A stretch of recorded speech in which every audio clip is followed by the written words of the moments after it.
The morning my brother's fiancée handed me her business card, she had no idea she was handing it to the woman who had already quoted her company $47,000 for their annual gala. I didn't tell her that.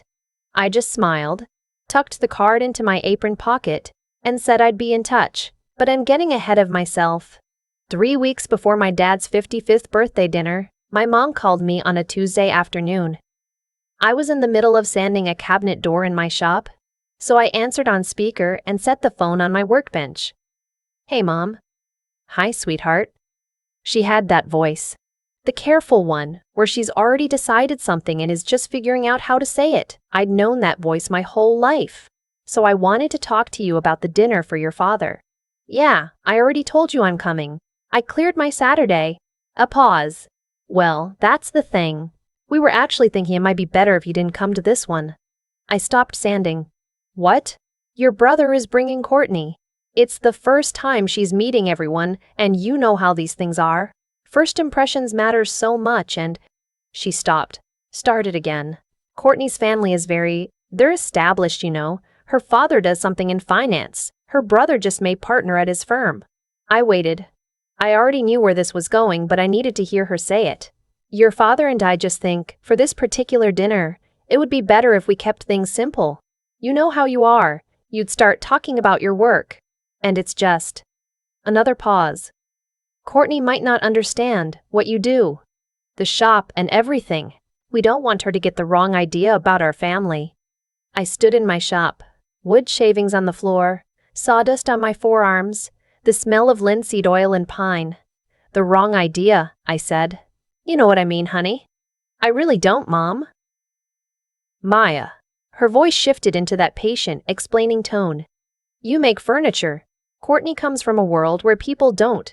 It's just a different circle. We're not saying anything is wrong with what you do.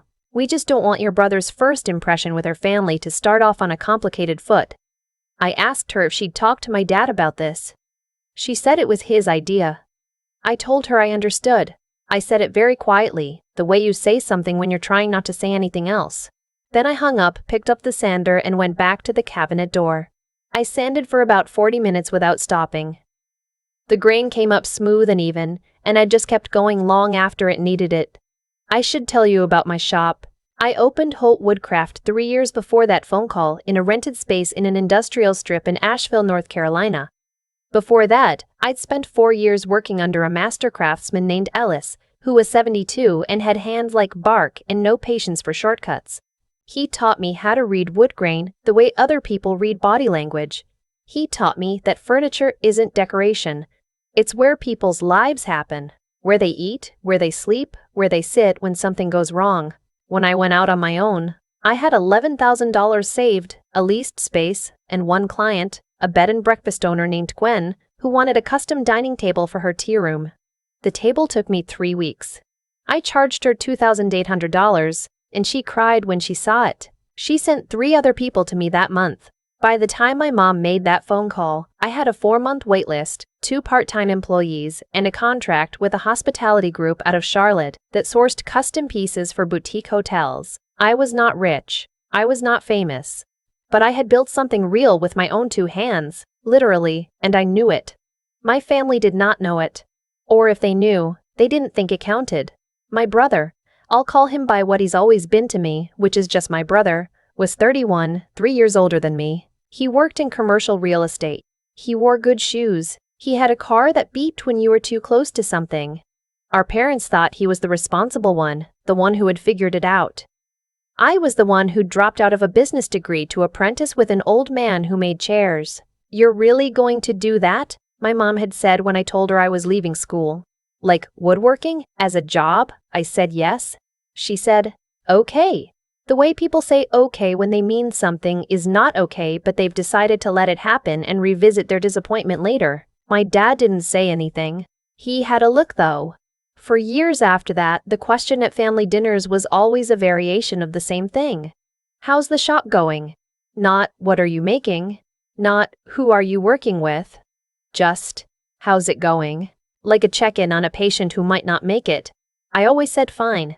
It was more than fine, but I'd learned that fine was the cleanest answer. I didn't go to my dad's 55th birthday dinner. I sent him a card and a cutting board I'd made from a single piece of black walnut I'd been saving. It was beautiful. I put a lot of care into it. He texted me, "Thanks, Maya. Mom said you had a work thing." I hadn't said I had a work thing, but I let it stand. That night I had dinner by myself at a ramen place I liked near my shop, and I thought about calling my friend Dista, who had known me since college and who would have been righteously furious on my behalf. I didn't call her. I just ate my ramen and looked out the window at the street and thought about the kind of person I wanted to be going forward. I decided I didn't want to be the kind of person who made a scene. I also didn't want to be the kind of person who kept showing up and smiling and letting things slide. So I landed somewhere in the middle. I would not confront anyone. I would not explain myself or defend my career or try to make my family understand the value of what I did. I would simply keep building. I would build so well and so quietly that eventually there would be nothing left to misunderstand. It's a slow kind of plan. But I've always been patient. Wood teaches you patience. The first time I met Courtney was at Thanksgiving, which my family guilted me into attending even after the birthday dinner situation. Nobody mentioned what had happened. We all just acted like it hadn't. Courtney was pretty in that composed, careful way. Good jewelry. She asked me what I did, and when I told her I had a woodworking business, she said, "Oh, that's so cute. Like Etsy stuff." I said no, mostly custom furniture and commercial contracts. She said, "Oh, interesting," and turned to talk to my sister-in-law-to-be about the wedding venue. My mom had been watching from across the room. When Courtney turned away, my mom gave me a small, tight smile, the kind that said, "See, this is what I was worried about." My brother came over and put his arm around me. "Good to have you here," he said. He meant it, I think. He's not a bad person. He just learned to see the world the way our parents taught him to see it. And in that world, a custom furniture shop in Asheville was a hobby, not a career. "Thanks," I said. "Your house smells like you just cleaned it." He laughed. "Courtney." I nodded. I refilled my wine glass and went to help my mom in the kitchen. January, the year after the birthday dinner, I got an inquiry through my website from a company called Novak Event Partners. They were a high-end event planning firm based in Charlotte, and they were looking for custom display pieces for a series of charity galas they produced annually. They'd seen one of my pieces at the Asheville Foundry Hotel, a long live-edge console table I'd built for their lobby, and wanted to talk.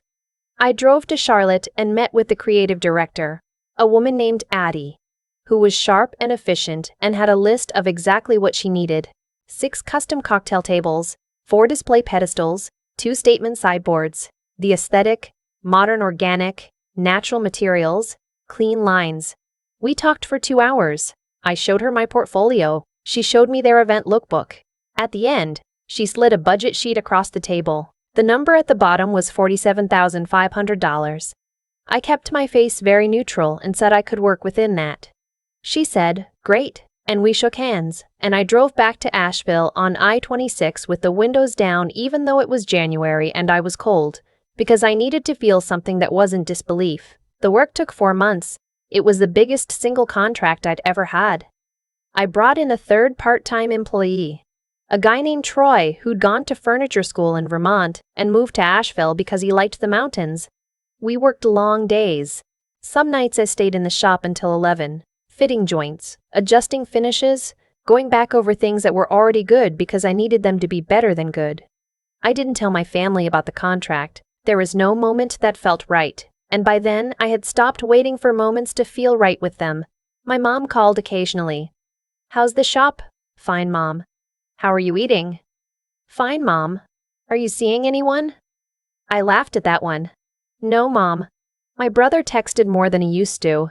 I think he felt some kind of low-level guilt about the birthday dinner, though he never said so directly. We talked about football sometimes, and once he called to tell me about a problem he was having with a contractor on one of his properties, and I listened and gave him what advice I could. It was the closest we'd gotten to a real conversation in years. Courtney posted a lot on Instagram. Her aesthetic was very neutral. Grayish walls, dried botanicals, that kind of thing. Once she posted a photo of some furniture she was considering for their new apartment and asked her followers what they thought. The piece was mass-produced, flat, fine. I didn't comment. The Novak Event Partners Spring Gala was held in April at the Westin in Charlotte. I wasn't supposed to be there. The contract was finished. I delivered the pieces in March, and Addie had signed off and I'd been paid. I had no reason to attend, except that Addie called me 2 days before and said one of the sideboards had developed a slight warp from the venue's heating system, not unusual with solid wood and climate-controlled spaces, and she wanted me there on-site in case anything needed adjustment.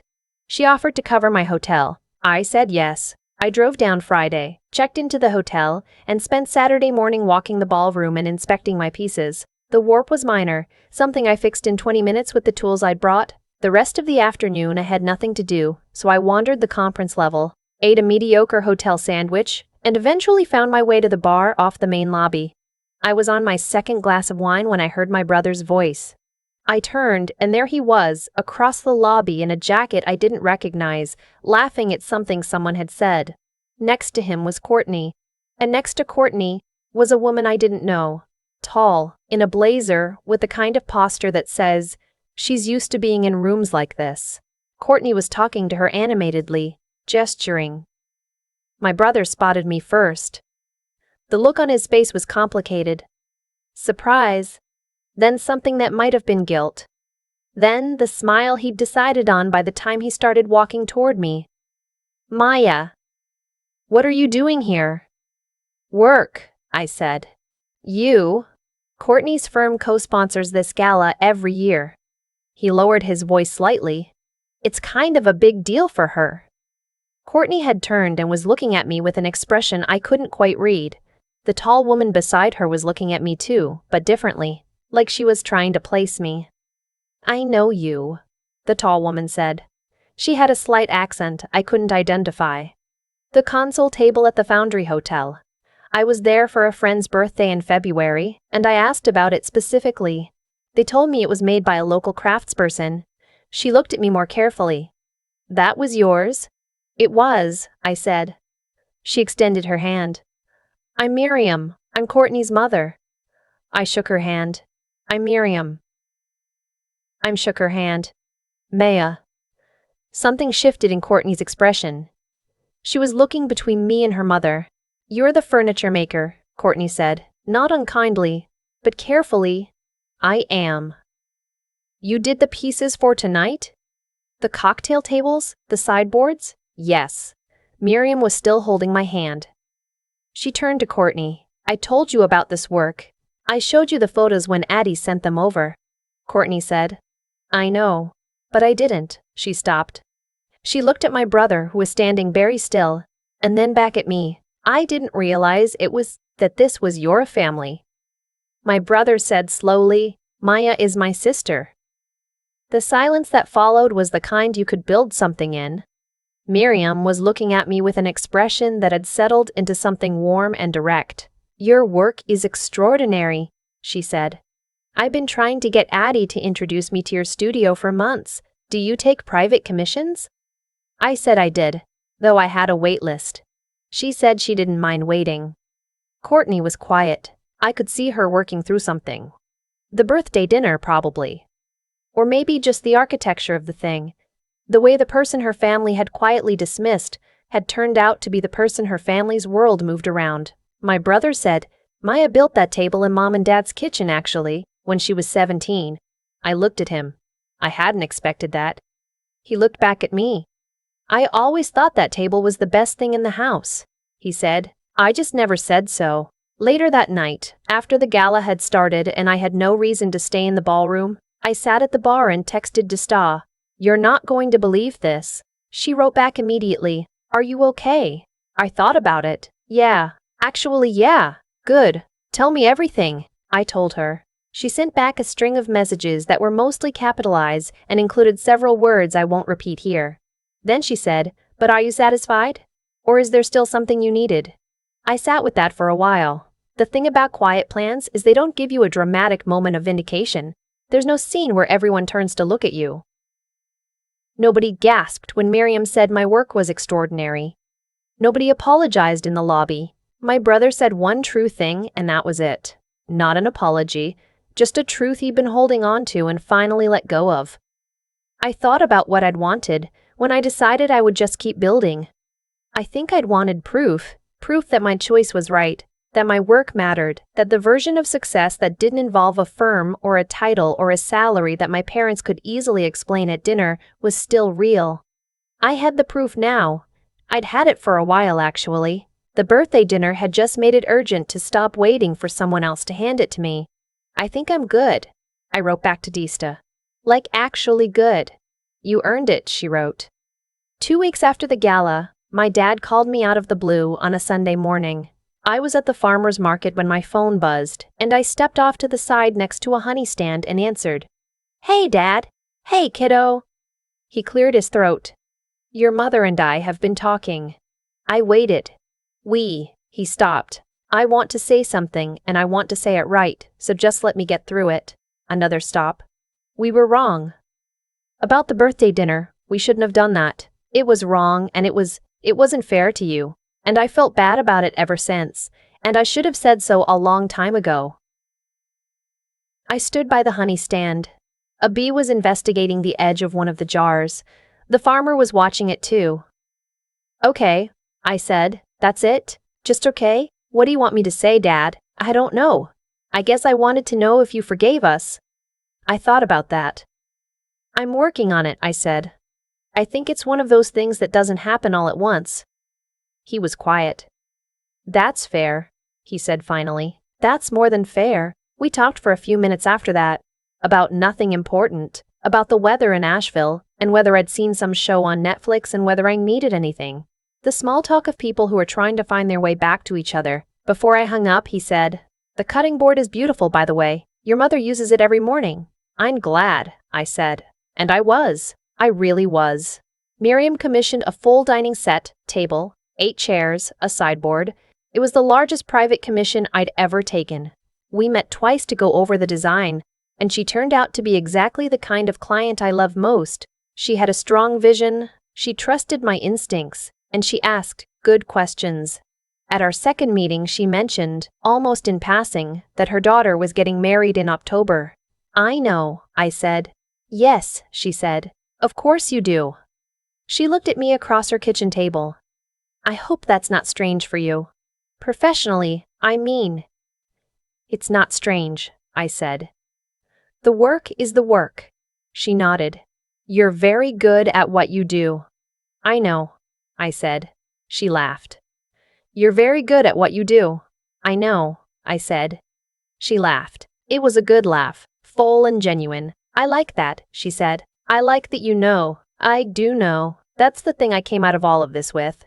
Not the contract, not the gala, not even the moment in the lobby when everything aligned and Courtney went quiet. What I have now is the knowledge that I always knew, even when I was in the shop at 11 at night, going over something that was already good. Even when my mom asked, how's the shop, in that careful voice. Even when I ate ramen alone on my dad's birthday, I always knew what I was building was real. It helps if one other person sees it. It helps more if that person is someone who once said you'd embarrass the family.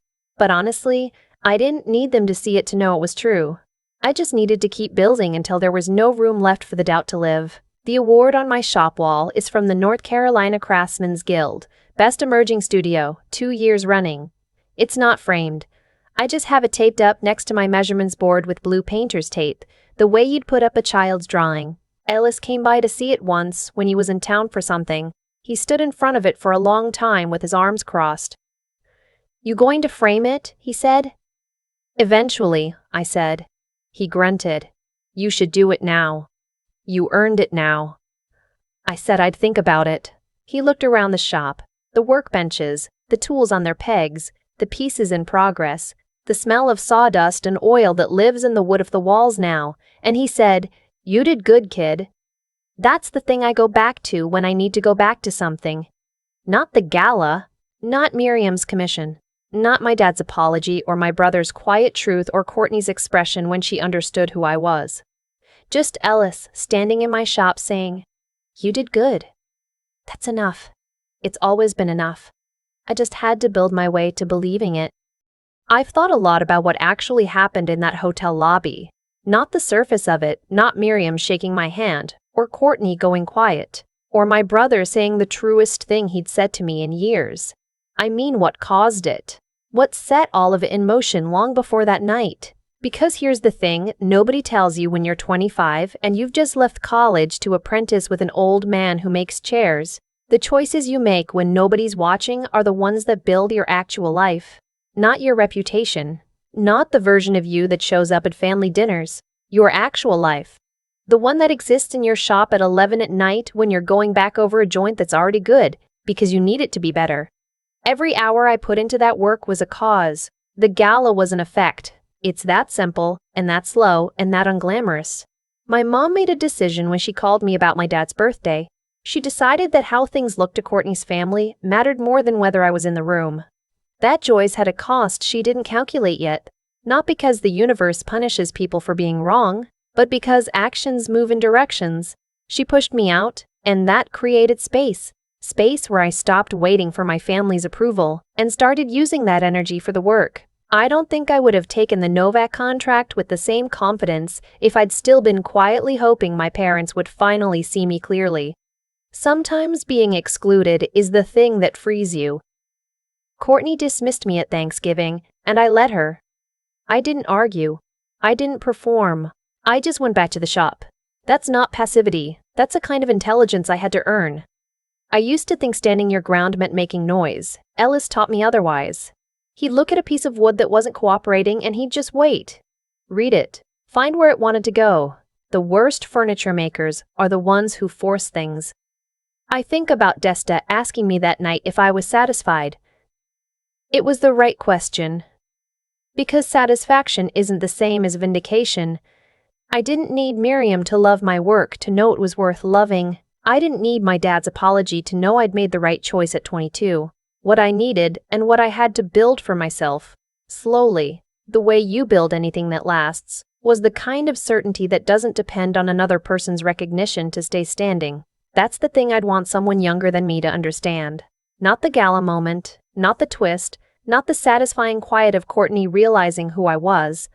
I'd want them to understand the Tuesday afternoons, the ramen dinners alone, the 11 o'clock nights in the shop and nobody knew and nobody cared, and I kept going anyway.